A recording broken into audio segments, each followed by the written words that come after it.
The candle was lit, one plate washed and dried and put away hours ago. Margie's photograph sat where it always sat on Christmas Eve, at the head of the table, facing the window so she could see the snow if any came. No tree this year, no visitors. I had told myself that was fine. The house made its small night sounds. The furnace clicked. Biscuit sighed under the table like an old man, which he was entitled to do, being one. Then my phone lit up. Kristen. My daughter's name glowing on my kitchen table for the first time in 3 weeks. I remember looking at it for 2 full rings before I picked up. Some part of me already knew the shape of what was coming, not the details. The shape. She was crying before I said hello. Dad. Her voice was shaking the way it shook when she was 9 and the ice cracked on Miller Pond. Dad, what did you do? But I'm getting ahead of myself. I'm Harold Brennan, 67 years old, retired lineman, widower. I live in Cedar Hollow, Missouri, in the same house I've lived in for 40 years, a town small enough that the diner knows your order and big enough that nobody asks what you carry. Here is what Cedar Hollow saw when it looked at me.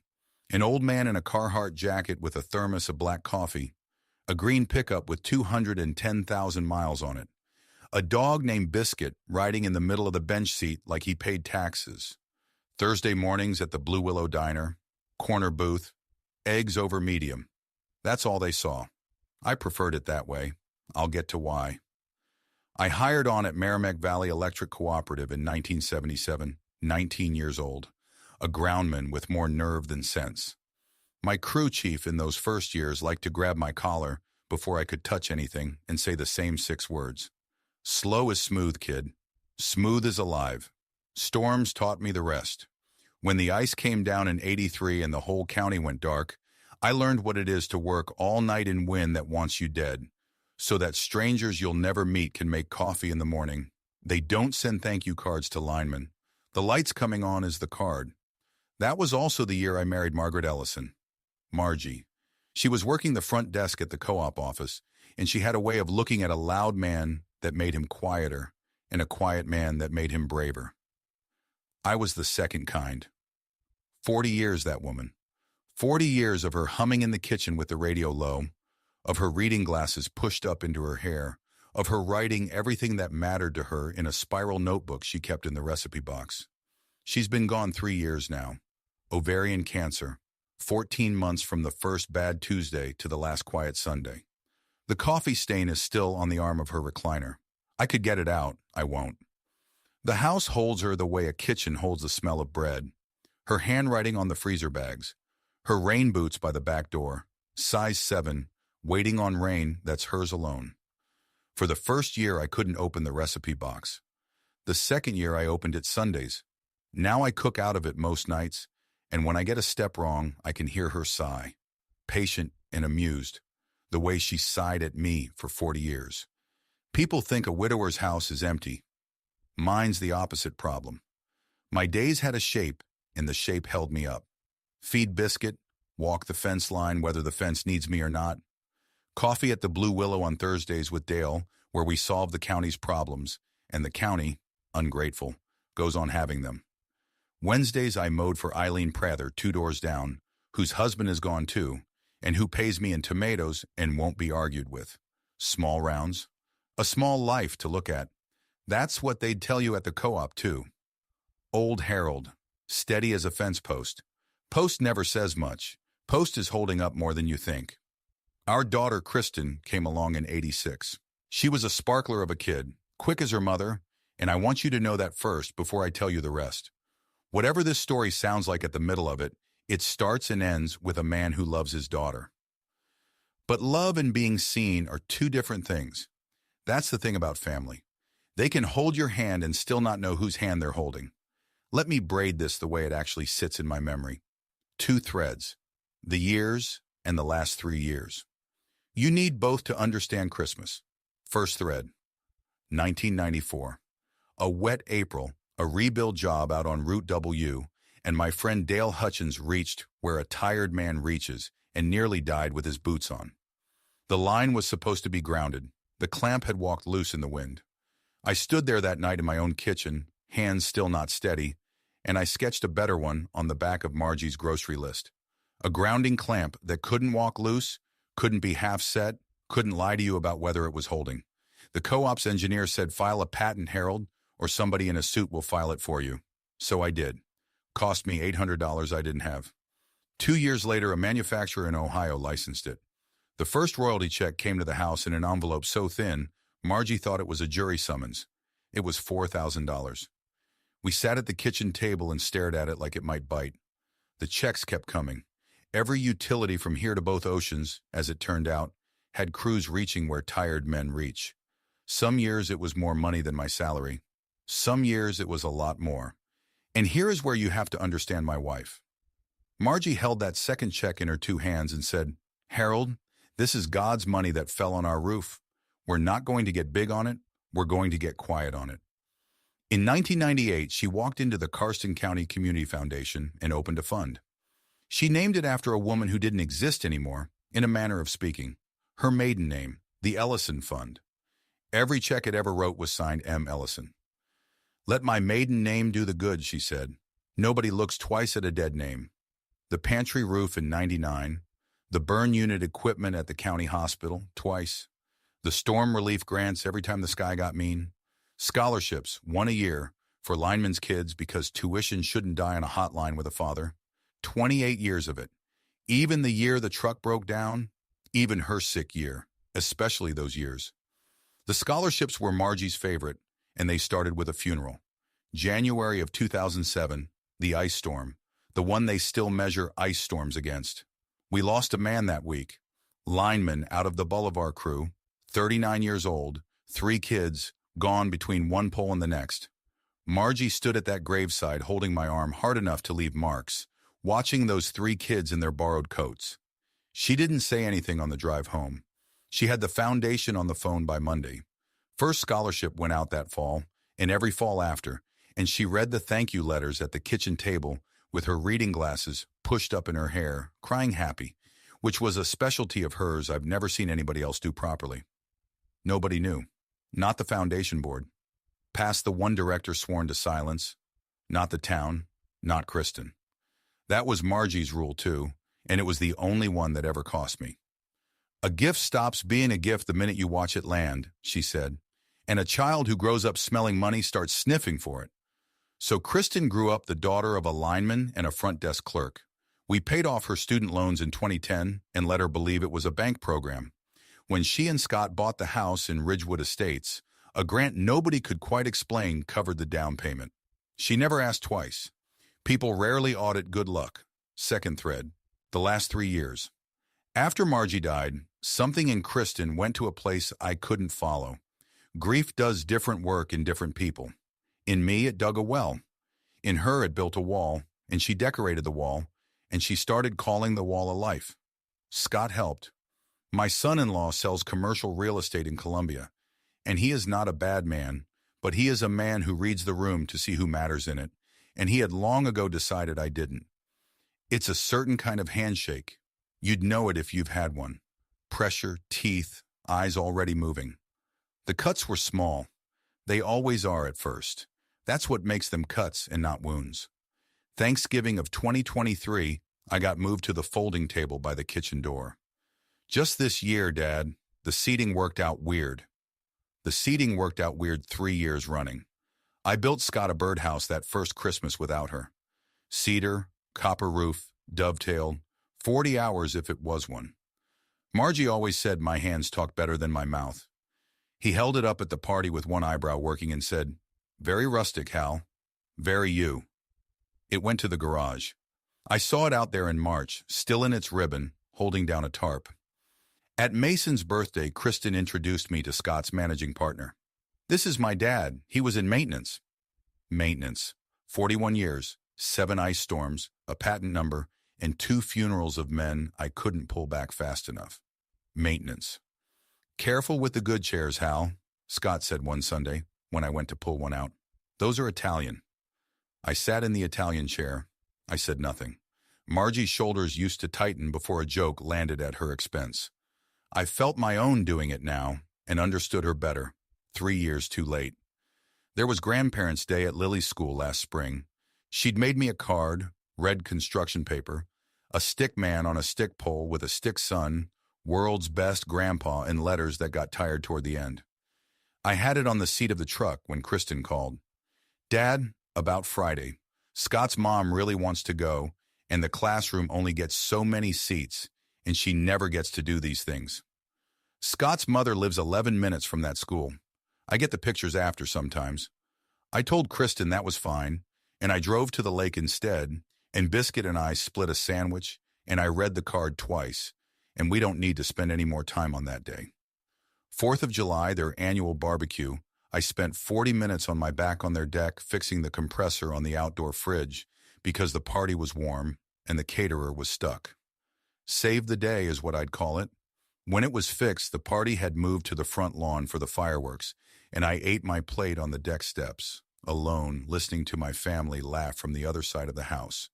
Scott told the story later that summer at a dinner. In his telling, it was funny. Hal fixed the beer fridge, took him an hour. Laughter. In his telling, I wasn't a lineman who'd been reading compressors since before he could walk. I was the free help that came with his wife. Little things. Every one of them survivable. That's the arithmetic nobody warns you about, though. Small cuts don't stay small. They compound. Any lineman can tell you how it goes with fraying. One strand of a cable lets go, and it's nothing, the cable holds. Then another. Then it isn't the strands anymore. It's the cable. Here's the thing I want you to hear plainly. I never once sat in that folding chair thinking, if only they knew about the money. That's not the ache. The ache was simpler and worse.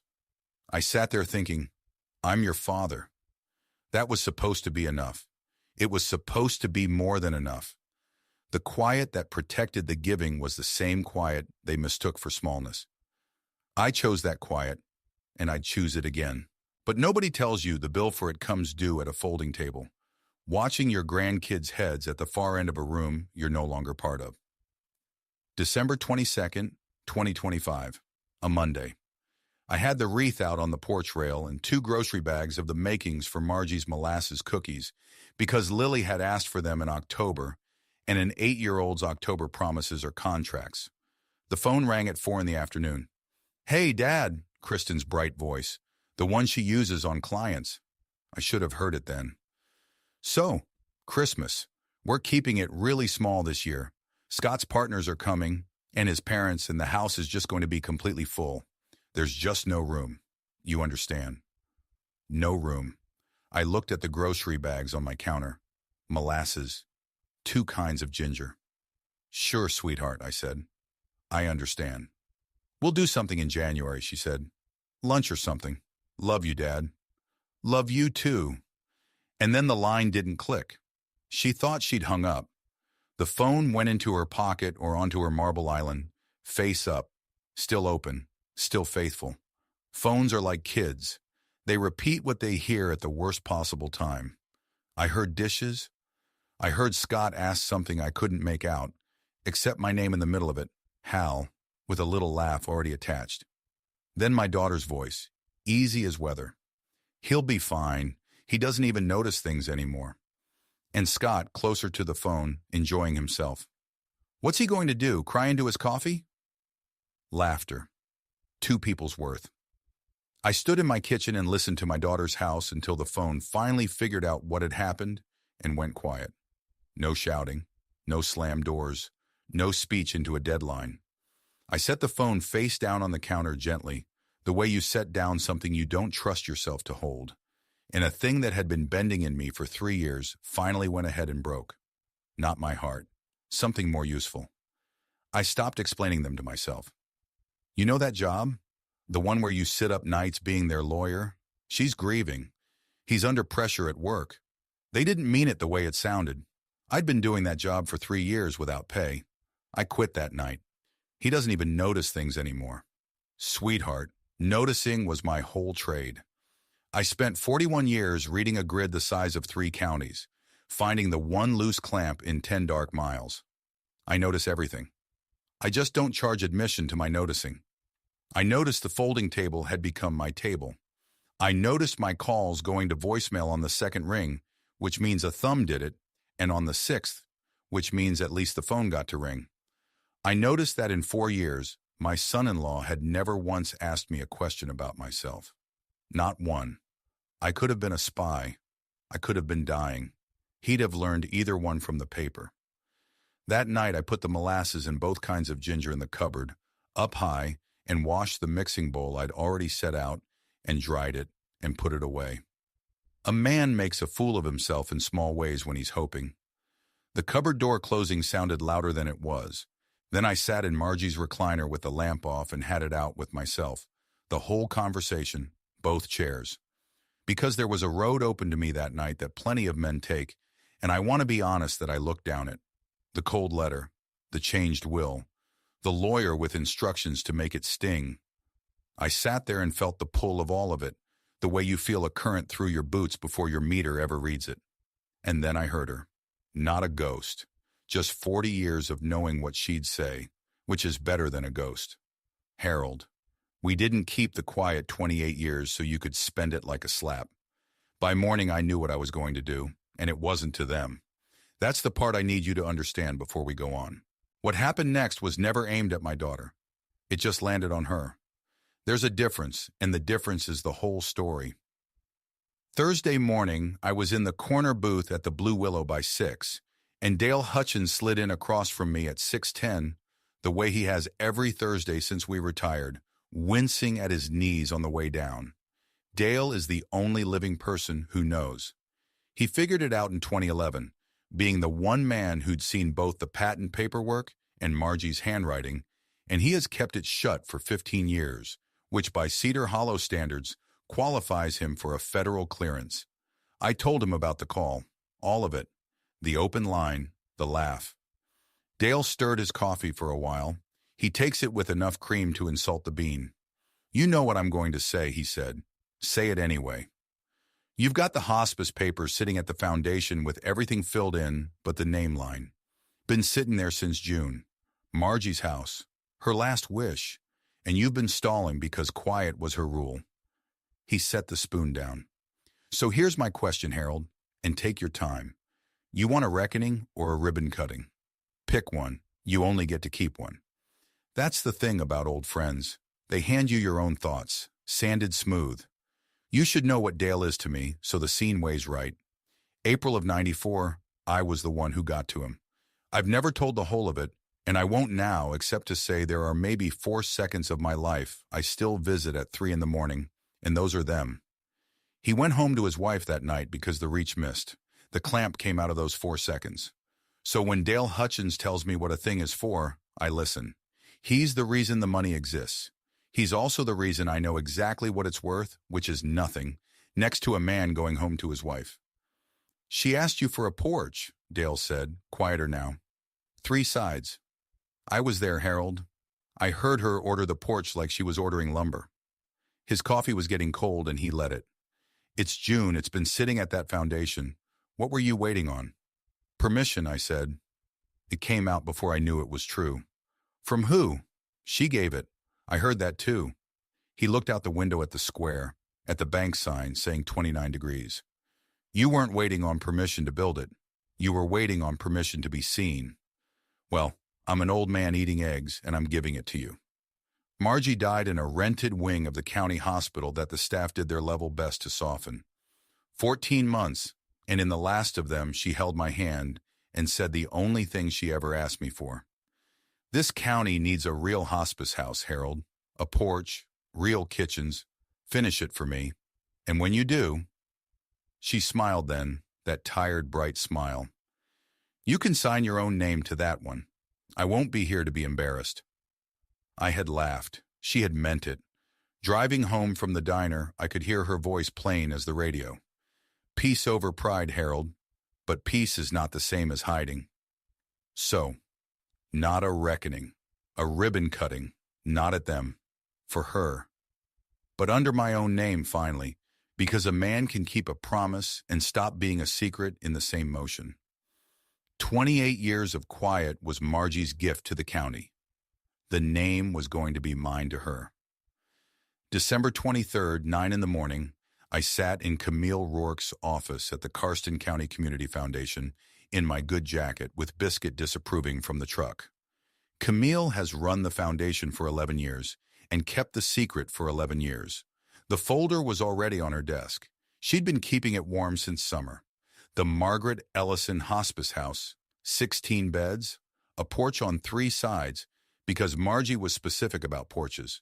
Family kitchens where the smell of real coffee could do its quiet work. The Ellison Fund's largest gift and its last one. The fund would pour itself out entire, the way she wanted, and close. Camille walked me through the papers, then paused at the last page, at the line that had sat empty since June. 28 years, Mr. Brennan, she said. You're sure? This ends the mystery. There are people in this county who tell their kids bedtime stories about the Ellison Angel. Margie was the angel, I said. I was the man who carried the ladder, put my legal name on it, both our names on the building. I signed, Harold James Brennan. My hand was steady. It surprised me. There was one more thing in the room, and her name was Corinne Feld. The reporter from Channel 9 had been chasing the Ellison Fund for 6 years, politely, the way a good bird dog works a fence line. She'd written the foundation every December. Camille had asked me that morning whether I'd finally give her the one interview, because a gift this size could not be hidden, and a story this size would be told with me or about me. Margie's voice again. Peace is not the same as hiding. One camera, I said, one chair, and it airs when she wants, but I'd take it kindly if it wasn't a circus. Corinne came that afternoon to my kitchen. One camera, like I asked. She dressed down for it, which I appreciated, and she took her coffee black, which I noted in her favor. She was better at silence than most people are at talking, which is the whole skill.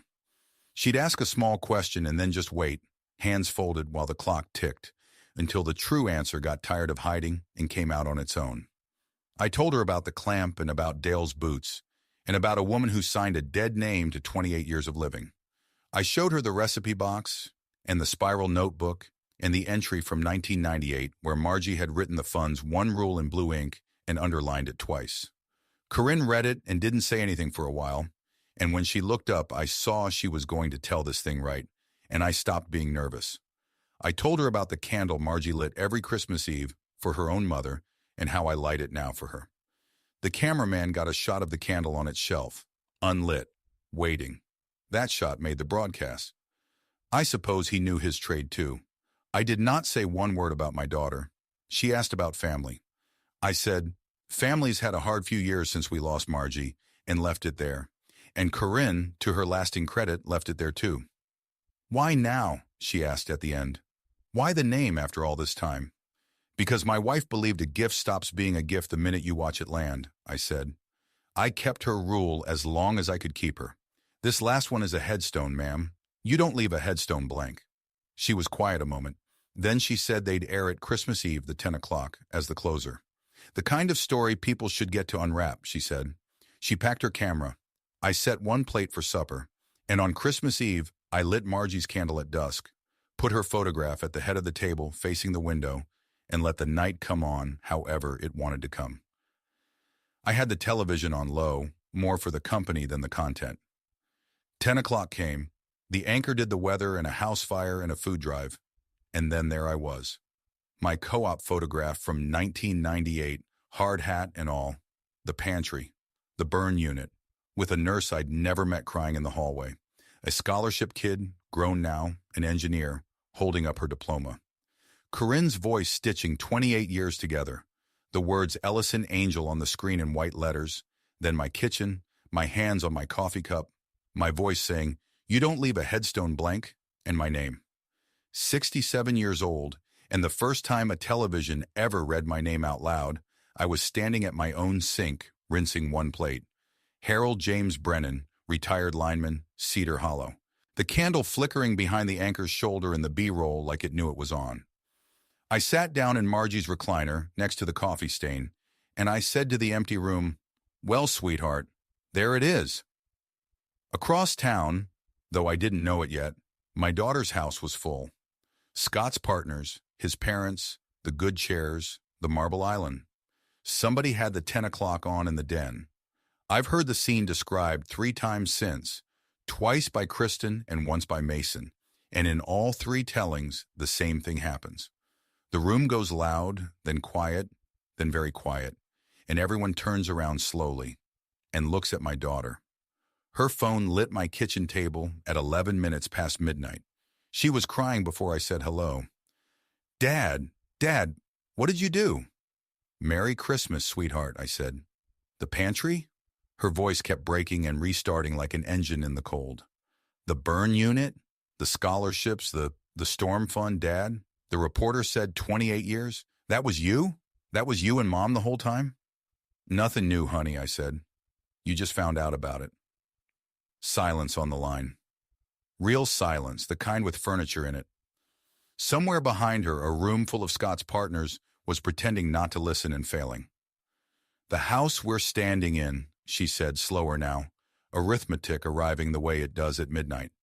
The down payment grant, my student loans, the bank program. A sound came out of her that wasn't a word. Dad, the dedication's in January, I said. The 17th, out on the county road where the hospice house is. Your mother's name is over the door. I looked at the candle, most of the way down now, steady. Everyone's welcome. There's plenty of room. I didn't say it hard. That's the honest truth. I said it the way you'd say it to anybody, because the sentence only had thorns if your own hands put them there. She cried harder anyway. Good night, sweetheart, I said. Kiss the kids for me. And I hung up gently and blew out the candle and went to bed. I slept better than I had in 3 years. I'm not proud of every reason why. I'm just telling you the truth. The 17th of January was one of those Missouri winter days that can't commit sun and wind in shifts. They'd set folding chairs in the big front room of the hospice house, 200 of them, and it wasn't enough. The fire crew came in uniform. The pantry families came. 6 of the scholarship kids came, 1 from as far as Denver, and Dale sat in the front row with his knees complaining and his eyes wet before anything even started. My daughter came too. Kristen, Scott, Mason, and Lily, 3rd row on the left. She'd called every day since Christmas. I'd kept the calls short. Not cold, short.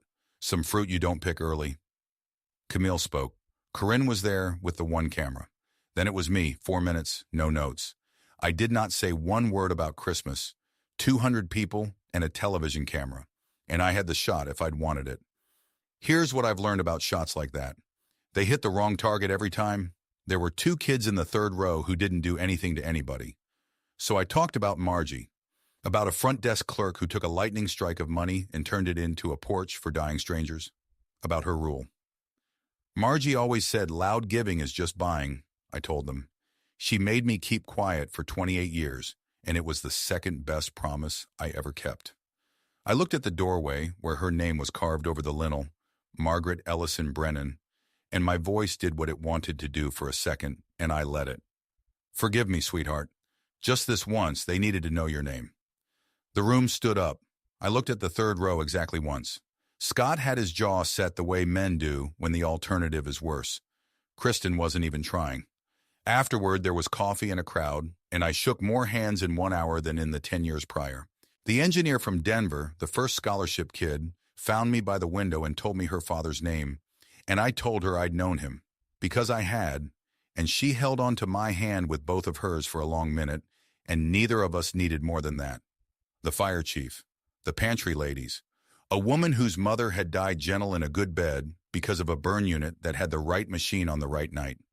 You give quietly for 28 years, you think you know what the money did. You don't know anything. The money was numbers. These were faces.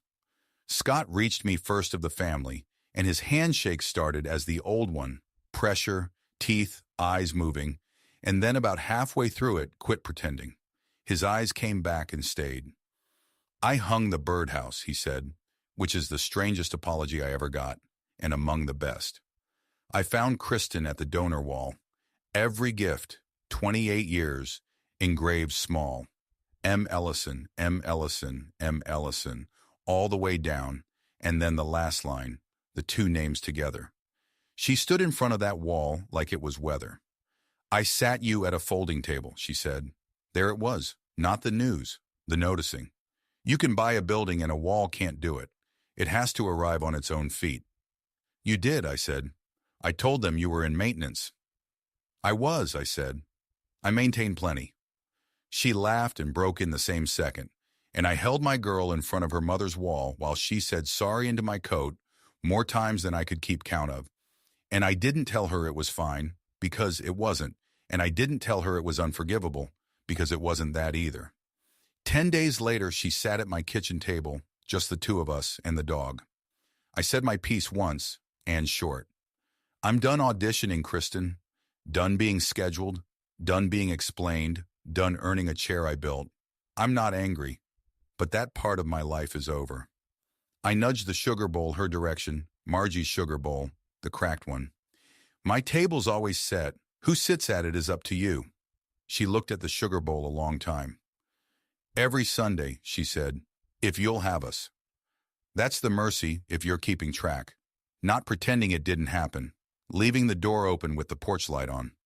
Accountability is a door you hold open. It is not a wall you build. Winter did what winters do, and then it didn't. February was ledger afternoons. Kristen asked one Sunday if she could see it. The fund's whole history, so Camille printed it, and my daughter sat at my kitchen table with 28 years of her mother in a 3-ring binder, turning pages with 2 fingers like the paper might bruise. Every year, she said, even the year the truck broke down, even Mom's sick year. Especially those years, I said. Your mother said hard years are when giving counts double. Something about the math of it never worked on paper. Worked everywhere else. Some Sundays she'd read a line out loud and I'd tell her the story under it. The pantry roof and the hailstorm. The nurse who wrote the fund a thank you letter addressed, Dear Whoever You Are. Kristen kept that letter. Asked me first. Took it home in the ribbon off the birdhouse. March, Scott started showing up Saturdays at the pantry in work clothes, which I'd have bet the truck against. First Saturday, he stacked cans like a man being photographed. Nobody photographed him. Second Saturday, he stacked them like a man stacking cans. It was better after that, and by May he ran the loading dock like it was a closing, clipboard and all. And the pantry ladies, who are not a soft jury, started saving him the good donuts. People can surprise you. It's about the best thing they do. Easter was at my house. First holiday under my roof in 4 years. The leaf went back in the table, and it took Mason and me both to seat it, the table being stubborn like its owner.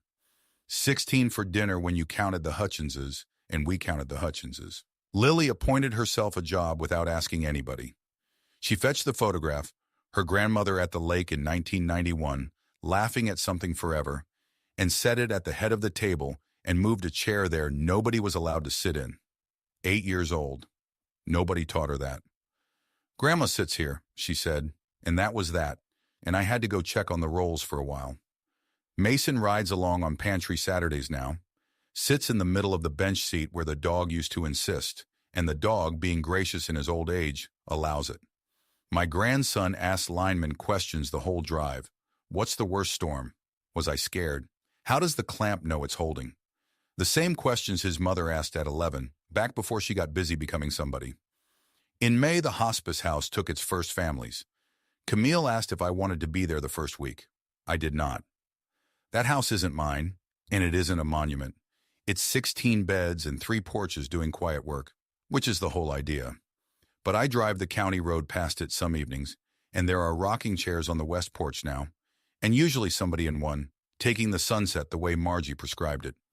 Dale and I built a bench for the east side in his garage, no plaque on it, and if you're ever out there wondering who built the bench, now you know, and that's the most fuss we'll make about it. June brought the molasses cookies. Lily had never forgotten the October promise, because 8-year-olds keep better books than banks. And one Saturday, she and Kristen showed up with flour in a canvas bag and her grandmother's recipe card, which Kristen had found in the box and cried over, the way you do over handwriting. We made a mess of my kitchen. The first batch went hard as roofing shingle because Lily counts to 12 at her own speed. The second batch came out right. She ate hers on the back step and said, matter of fact, the way kids drop anvils. Grandma's candle can smell these probably. I said probably so. In June, Kristen also took over the scholarship interviews. The fund is closed, but the scholarship goes on under the foundation, and somebody has to sit across from a lineman's nervous kid every spring and ask them what they want out of this world.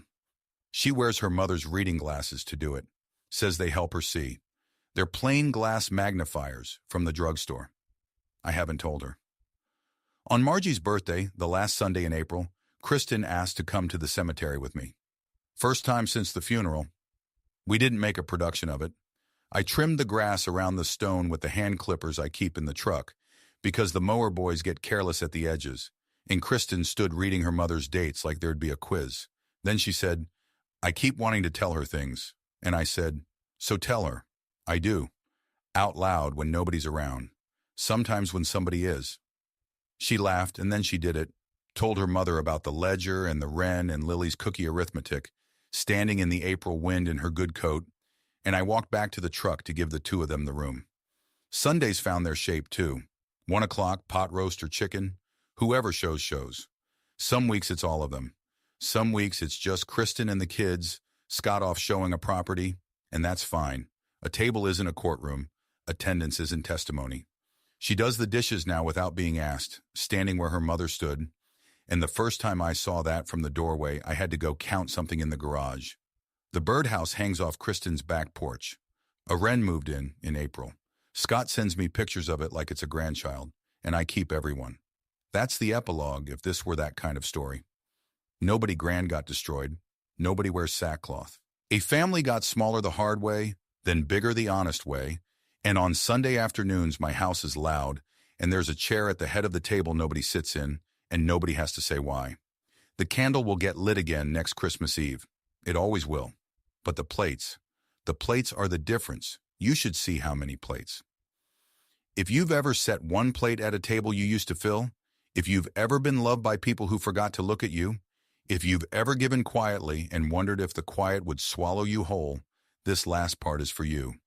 You are not invisible. You are just early. The truth keeps its own calendar, and it has never once been late. If this story meant something to you tonight, share it with someone who sits at a folding table of their own, and tell me in the comments about the person who finally saw you. I read them all. Thanks for spending this time with me. And remember, quiet over spectacle, the open door over the last word, and love always over being right.